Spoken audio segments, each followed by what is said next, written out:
Hello and a warm welcome to you on this edition of Business Africa. I am Afolake Onyiloye.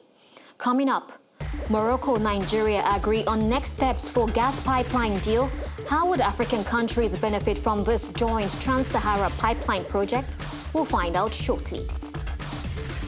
Nigerian entrepreneur invents a talking book, a portable media with endless benefits. And Ethiopia opens telecoms to private international investors with unprecedented privatization plan. In December 2016, an announcement was made of the 5,000 kilometers Nigeria-Morocco offshore gas pipeline with an estimated cost of $20 billion. The pipeline is said to be a continuation of the existing 678 kilometers long West African gas pipeline that has been in service since 2010. It aims to serve 12 countries on the African continent and some 300 million potential consumers. A few days ago, Morocco and Nigeria signed a joint declaration in Rabat laying out the next steps for the completion of the gas pipeline deal. Some say the project could be conducive for the economic integration in the region and will help West African countries meet their energy needs as well as boost Nigeria's export potential to Europe. Others, however, fear the project's environmental implications. Zakaria Dosso, the Executive Director of African Petroleum Producers Organization, will be joining us to answer some questions right after this report. Have a look. Morocco and Nigeria earlier this week signed a joint declaration in Rabat, laying out the next steps for completion of a gas pipeline deal that will be built onshore and offshore.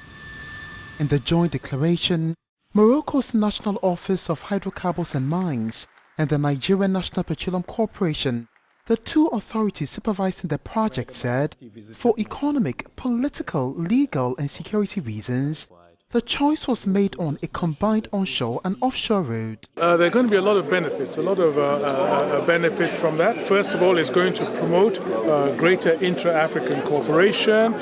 It's going to create jobs in those countries, and of course, it's going to create a very lucrative market into Europe. According to the declaration, the pipeline will be 5,660 kilometers long and construction will be in phases covering 25 years. As a next step, Morocco and Nigeria will launch a front-end engineering design to involve countries that will be crossed by the pipeline in the Economic Community of West African States, ECOWAS, and to determine the amount of gas available for export to European off-takers. The two countries agreed to the pipeline in December 2016 and launched feasibility studies, ending with a plan to build the pipeline.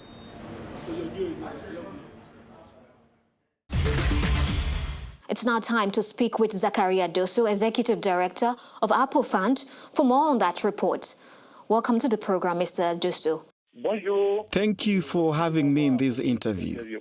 Now, to start with, how would African countries benefit from this Morocco-Nigeria joint trans-Sahara pipeline project?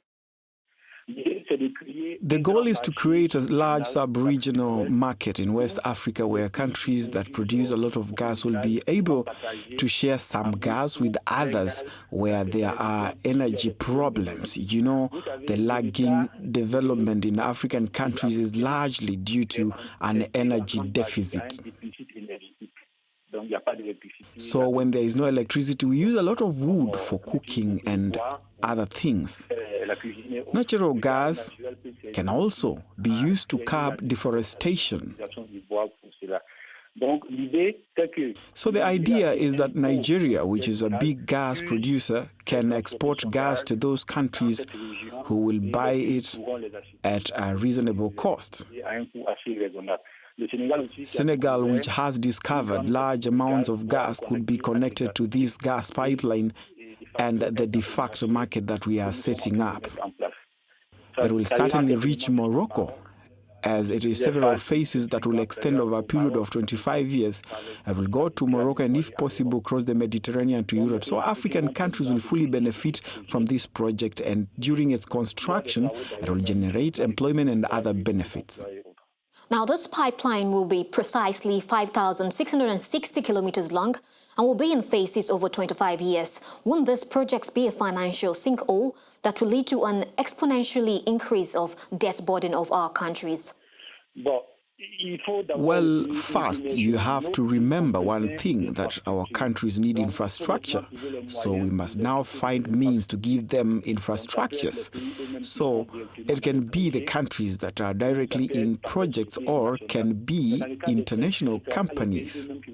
But in this case, it will not be the countries themselves that will go into debt, but it will not pass national companies in the various beneficiary countries. Therefore, it will not be a direct debt at the state level. Generally, it is a company operating the pipeline that is set up, and this company is responsible for approaching the development banks for financing. So this is one way of not increasing national debts. These types of projects are quite productive and will be self-financing during operation, so it will allow for quick debt elimination. In any case, gas is a cheaper resource for generating electricity. We must see more the benefit for the people who will have electricity and energy at a reasonable cost. We do not have enough gas pipeline to share the amount of gas we have in some countries like Nigeria. The needs are elsewhere if we have a gas pipeline. So I do not see an increase in debt at the state level, but it is a great opportunity to launch a good development of our countries and improve the well-being of our people. Well, are they at least taking into account the environmental implications? We are trying to see how to reduce the negative impacts on the environment. In terms of technology, gas is certainly polluting despite being a clean energy compared to coal or oil, especially at the level of drilling. It can have acidity, it can have a lot of sulfur, but technologically, we try to reduce these risks so that it is less polluting for the ecosystem. Also, at the transportation level, the technology is pretty well developed to detect if there are leakages in the pipeline. And there are cameras that will show if there are threats in certain areas. There is more emphasis on surveillance. Remember, too, there are no risk-free projects. We try to prevent these risks, to reduce them if possible.